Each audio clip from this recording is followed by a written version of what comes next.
had a good cleanup today, and I'm still waiting for my neck to get better before I start working on the car. I also still need to do some practice welding with the new welding torch. I need to dig out the flux, and I bought some brushes. I can use as flux brushes. I've got plenty of scrap aluminium, I just haven't had a chance to actually try it yet. I pulled out all my welding goggles. The issue you have with welding aluminium is being able to see. The flux gives off a very orange light, and if you use blue lenses you can cut out that orange glare. So I ended up making these. They were welding goggles but with a blue gel in them to give me that blue tint, and these work really well. So there's still the normal, I think they're polycarbonate lenses in there, the clear ones, which do cut out the any UV or IR. I think the problem with Ox Air acetylene isn't so much UV as it is with the arc type welding. It'll be the IR, the heat that comes off the flame. Also it's very bright, of course, so you need to dim it down, but I find those work really well. What else? I don't think this is something I've talked about before, but a friend of mine overseas sent me details about a planishing hammer. It's called I think it's an Ox Planishing Hammer. If you look it up online, you'll find details of it. And it's basically a flat plate like this, driven by what's effectively a palm nailer. I think it's actually exactly a palm nailer. And this thing has a little striker there, air driven. It's normally used for banging nails into things. It's magnetic on the end. You stick a nail in there, and it's for putting nails into places that's hard to get a hammer into. These work really well. I'd never actually heard of them before till I'd seen this planishing hammer. So I'm going to try and make my own version of one of those. I actually looked up the patent for the original one because of course that's all public information. And if you look up the patent, you can find out exactly how something works and, you know, make your own simplified version. Obviously I'm not copying it exactly, but I don't think I need to. So I have made this sort of channel, which will be the main body of it. And I have a flat piece of steel, which I'll polish the bottom of this if it works. And that's kind of the striker piece.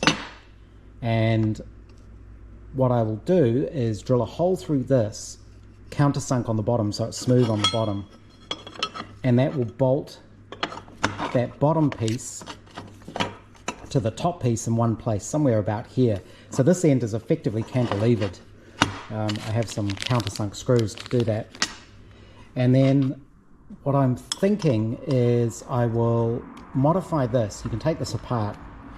It's the great thing about air tools is they always come with instructions on how you dismantle them.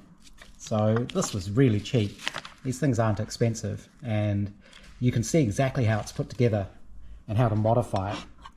So I think what I will do is remove this piece, this sort of tube, sprung tube. I will make up a new tube that goes on there and will slide inside there, so that you can push this down and engage the little anvil on the back of that slapper bar.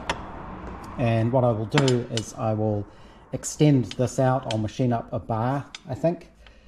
So it will have a hole down the middle for the air delivery, of course, and it'll be pivoted at this end, which is kind of different how they do it on the proper ones. But I think if I pivot it, and I might need a spring or something to keep these two in contact, but not enough contact that it turns it on. But then I think what you can do is you can push this down and that'll activate the hammering motion. I mean, for the cost of the palm nailer and scraps of steel and a couple of nuts, no, a couple of bolts rather, well, screws, it's worth trying it just to see if it works. If it doesn't work, I can still use it as a palm nailer. It's not gonna destructively modify it. So that's another little project I need to to play with. Again, there's no rush for that, because the reason I want that is for when it comes to planishing out the skin on the car, and I haven't got that far yet. And the other thing I mentioned was Meccano. I don't know why I started doing this, but I've always wanted to make a model of the car. And I did start doing that by 3D printing it. My printer isn't very good, and FDM printing isn't very strong. It's not a good way to make models like this. If you wanted to make a plastic model, resin printing works really well. And you can build incredibly detailed models using resin prints, but at the end of it, you're going to get a resin model. It'll be very brittle. So I had a thought about, well, could I make one out of Meccano? Because vintage Meccano did actually have car building sets. I think it was in the 30s that you could buy. It was like a kit to build a 30s race car. I think there were a couple of versions. There was a slightly bigger one and a smaller one. And it used a lot of specialized parts. I know people complain about that with Lego, that, oh, these days all the parts are specialized, but it was actually like that back in the day. Meccano has a really interesting history, which you can go look it up if you want to. It's been around forever. It's gone through different iterations, and there's different colors of parts and different kits. What they did, I think it was back in the 30s, 40s, 50s, you used to buy what they called outfits, and you can see here instructions for outfit 3. The biggest set was outfit 10, and what would happen is you would start with, say, outfit 1, and they had little additional kits. This is one of them here, accessory outfit. So what these accessory outfits would do is it would take your existing kit and it would boost it up to the next outfit. So 1 was the simplest, going to 10 the most fully comprehensive with all the different parts. If you had a number 6 and you wanted to go to a number 7, you would add the 6A, which would basically get you to a 7. So this would add all the parts that were missing from a 6 to make it a 7, which is kind of an interesting way of doing it. You kind of have to, you build up the set as you go. So I've just been buying random stuff on TradeMe. A lot of it isn't expensive. The prices vary a lot. I don't quite know why, but there is a ton of it around, and I suspect it might be because, similar to the old car scene, the sort of people into old cars are old people. And I believe that's probably what's happening with the Meccano now. Obviously, it was kind of a kid's toy, but it was very popular with adults and adult model builders.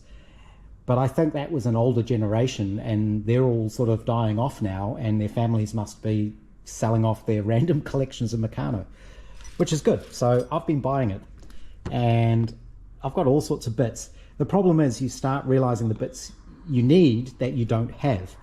So, for example, I want some 9-hole of these flat girders. They don't measure them by the holes, they actually measure them by the length in inches. So this is one of the parts lists. You can see perforated strips, 12.5, 9.5. Is it halves? I can't actually see properly. This gives an idea of the sorts of parts you can get. So, for example, here's the pulley wheels. There's all sorts of interesting little bits and pieces, including all the brass gears and chains and sprockets and all sorts of things. So very, very cool system. It's quite neat how it all works and the sorts of things you can make with it. So I've just been buying it. I'm not going to clean up these parts. I might put them in a vaporous to get the rust out of them. But then I'll just oil them up. I'm not going to bother stripping them and repainting them. I do need to flatten some of them. They're often bent, and I've found the best way to do that is just simply with a hammer on an anvil, and just hammer them flat. I just use my little panel beating hammer, flatten them out. That works perfectly. There are different colors of parts from different eras. I think what I've mainly got is 20s, 30s, 40s, 50s type stuff. And today I got this set, which it kind of looks like it's new, but it's not really. I think what's happened is somebody has retied some of the parts to this because there are parts missing, and these parts have obviously been used. So because I'm not a collector, I'm not trying to collect this stuff. I actually wanted to make things with. I'm going to take all of this apart. I'll keep the box and everything, of course, but I don't feel bad about doing that because it isn't like it's a new unopened kit. And they all seem to come with hundreds of manuals, so I've got lots of copies of the same manuals. Shows the parts. There's a little racing car. Really, really interesting. So if you have a look online, you can see the sort of models people are building with it. But to do this, I had to figure out the scale I was going to use. And originally I scaled it around these wheels because these are the ones I had with the tires. So I took my CAD drawing of the real car and blew it up to the right scale. And that would be a decent sized model, but it's quite small because it is a small car, so it would be hard to get some of the details right. And then I realized they do a bigger wheel, but I didn't have any of those. Or rather, I didn't have any of the tires because the way the wheels work are the pulleys. So there's one of the pulleys. The wheel is just the pulley center with a rubber tire. And this is where I thought, well, okay, I've got the bigger pulleys. That's these. All I need is the tire, and I've got a 3D printer. So I've been playing around with 3D printing tires in flexible material. So this is TPU, which is, I can't remember what it stands for, but it's kind of a rubbery based material. I did a CAD model of the actual tires. So that's one of those. Again, it's just an FDM printer, so the resolution isn't great, but you can just, if you get the light right, see the Blockly lettering on it. As I say, this was my test. I've printed the tires in 2 halves so that I can fit them over the pulley and then glue them together. And now this is where it gets interesting, trying to glue this stuff, because it's very ungluable. There is a special organic solvent you can get to glue it.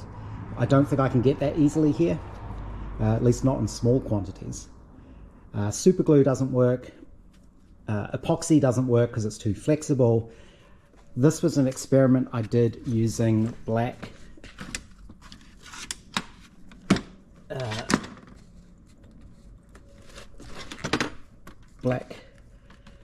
Sikaflex MS, modified silicone type sealant. That's this stuff. This has gone off, so it goes rubbery basically, and that seems to have actually worked pretty well. So that may be what I use, because also being black, if it squidges out, it doesn't make a big mess, or it doesn't make as visible a mess. There's also a glue called E6000, which you can get from Spotlight, which I've ordered, so I'm going to give that a try. And I've got another couple of glues, like Yoo-hoo type glue and a shoe repair type glue. I've printed some test pieces of this, and I've tried gluing those together with that just to see how it works. But this test one, I got the rim on the inside the wrong size, so it won't actually fit. But it was enough to test the tires. So I rescaled my model to give me this, which is what I'll try and build it to, I guess. You can see that luckily the chassis rail is pretty much the same width as a girder strip, especially once you put the top and the bottom on them. And that's the plan. So this was like a mock-up of one of the rear springs. I need to hammer these flat. You can see that works pretty well. The front spring, I really need this is 7 holes. I really need a piece with 9, which seems rare for some reason. I'm not sure if it only appeared in the number 10 set, but 9-hole girders or perforated strips seem a bit tricky to come across. But yeah, that's the plan. It's just a little project to do. I don't know if I'll even ever get it finished, but it's just something that's nice and relaxing for me to do, so I don't injure myself while I'm still recovering, my neck's recovering. And you know, that's one of the reasons I got this little cabinet, is I think it'll be a good little cabinet for doing that kind of model making on. Might not be big enough, but it's good for making up the little sub-assemblies and pieces. So I'm just slowly collecting bits and pieces, and I don't think I've got enough pieces to do the steering. I'm going to try and do it with actual working steering. It won't have working suspension because obviously these aren't springy. I'll try and build a differential. I think I might almost have enough pieces for that. So I've got all the bits in these boxes. There's all sorts of things. Again, little nuts and bolts. Interestingly, these are Whitworth screws. They're 5/32 Whitworth. You get loads of the spanners because obviously people buy multiple sets. There's crank handles, there's more wheels. The tyres go all hard and brittle, of course, over time, but now I know I can actually print my own. That's pretty handy. I don't know if I'll motorize it. I don't know if the clockwork motor would fit. There is a different style of clockwork motor, but yeah, I think that'll be a fun little diversion. So people sometimes hassle me that I've got too many hobbies and I don't finish things, but the whole point of hobbies is to do something you enjoy, and if I'm enjoying myself and I don't finish things, it doesn't matter. The whole point is to be doing something interesting and enjoyable. The end result isn't necessarily the whole purpose of doing it. So I'm going to liberate all of these parts. So things like these, they're actually flanged wheels, but you know, they could be useful as headlamps. There's a worm gear there, which is quite handy. And these were parts I was missing, these little arms with a collar, a lot more girders, and this is actually a boiler tank. So maybe at some point I can make a model locomotive. I don't know. But yeah, I'm still at the collecting parts, just playing with things. This was from the smaller model. I was trying to figure out how to do the rear end and the rear axle and the torque tube and that kind of thing. And again, these were the smaller wheels with a mock-up of how to do the brake drums. Not sure what I'm going to do for brake drums on the bigger model. Might have to be a pulley like that, not sure. But yeah, I think it'd be quite neat if I could actually make a Meccano model of my car. I think that'd be quite a cool thing to have.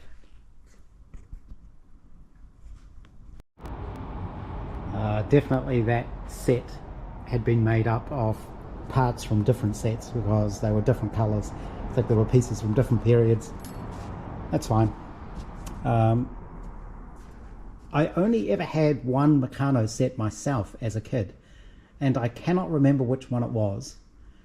I can remember buying it. I bought it in, it was either 1983 or 1984 in Hamleys in London, the big toy shop. I went over there with my dad visiting my grandmother, and I remember I bought a little remote control Lancia Stratos car, which all it did was go forwards and backwards in a circle.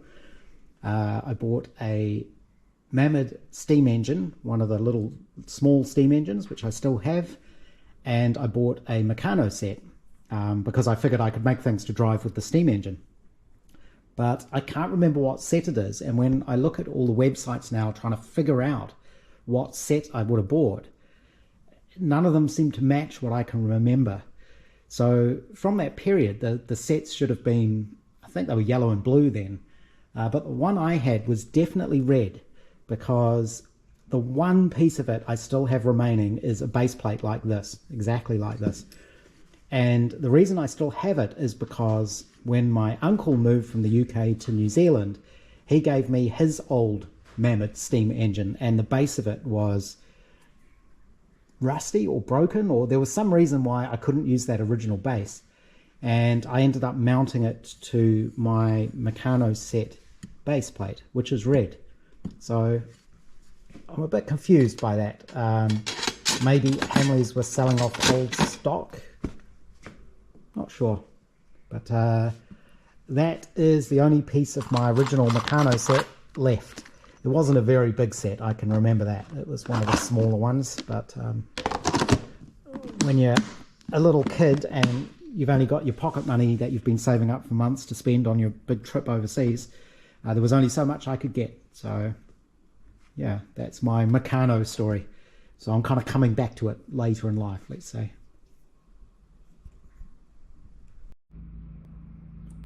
This is it taken apart. You can see this is all just made from bits of scrap steel and angle, and I TIG brazed it all together. This is a piece of high tensile steel that I machined to fit the palm nailer. So normally there's a little collar like this that's sprung loaded inside here. It's sort of captive in this, so that when you put a nail in and you press that down, eventually the nail will contact the striker and it'll start hammering it in. But this is just that piece of section, a little bit of angle iron, there's that, and there's a flat 3mm plate with a rubber grommet through it at the end for the handle. This is a little valve, just a air tool valve.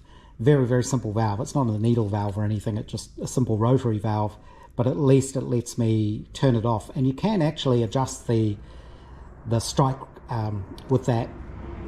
And then again, this is just a piece of thick walled tube with air fittings either end. I just turn those down on the lathe and then again TIG braze them in place, and that's a bit of heater hose just around the handle, just to make it a bit easier to use. This is the rubber I use between the striker and the body. It's just rubber mat. I want to actually try and get some more of that. This is what I used as the flooring inside the Austin 7. So I want to get more of that to put in the Riley, basically. I'll make floor mats to go in there if I can get more of the stuff. I think it was from Bunnings. Mighty 10 don't have it. And this is the striker bar. I milled the corners off, and I milled the face flat. I probably need to polish this a bit more. And this is where the striker hits. So I did just have it hitting on the mild steel, and it was starting to basically cause a depression in there. So I turned up a piece of high tensile steel. So this is 4140. And originally I had this is kind of a top hat shape, and I had that sitting in here loose. And so if you imagine this is a top hat, that sat inside there, and it was loose so that this face was hitting the plate. But I figured out it would be better to make this kind of a removable piece. So it's still a top hat, but it's pressed into this bar.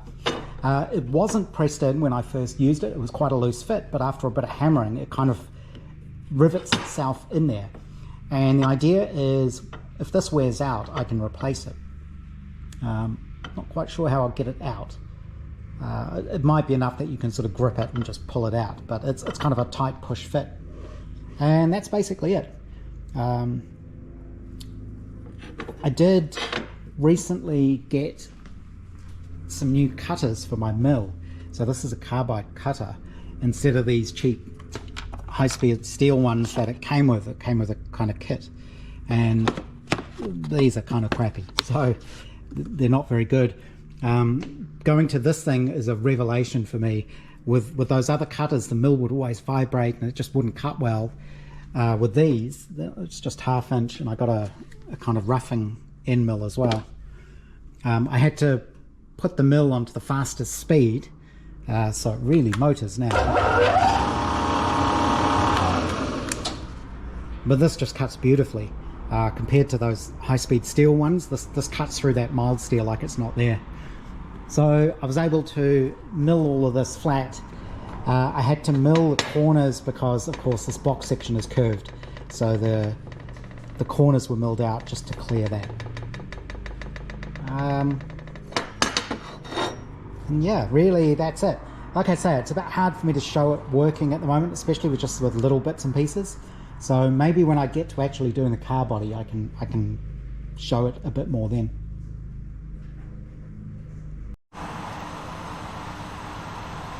It seems mean to not try and show this working, so I have beaten this out on my tree stump, sharp edges, just with my mallet, and I'm not sure if you can see it, but this is all lumpy, so I'll see if I can use this to smooth that out.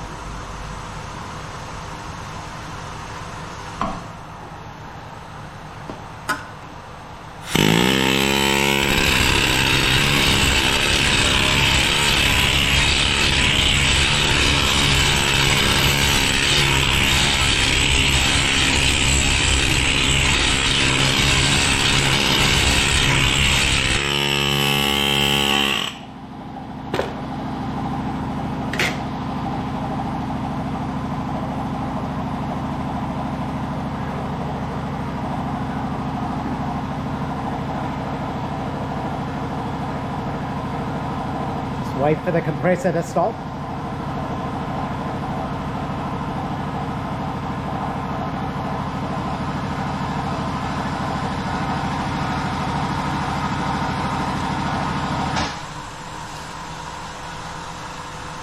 So I'll turn the compressor off.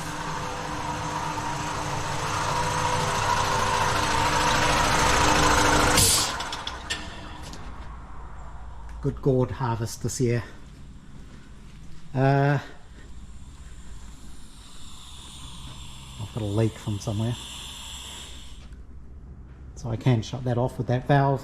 When I reassembled it, I twisted the valve around just because it was a little bit loose in the body, and it also just makes it easier to adjust that with one hand. This isn't really the right shape dolly for this. As with any sort of planishing, you need a dolly that fits the curve on the inside. And this has got a lot of shape in it already, but that worked.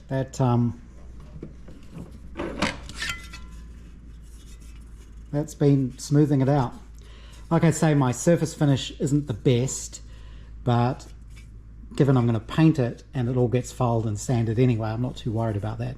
You know, if you ended up with a polished finish on it and you're not going for a polished finish, you only have to scuff it up again anyway. But it definitely works, and with the hammer and this, you could put a lot of shape into a piece of metal very quickly. So yeah, I'm quite pleased with how that's come out. Like I say, I'm going to have to actually use it on something proper, like the car, and then we'll see how it goes.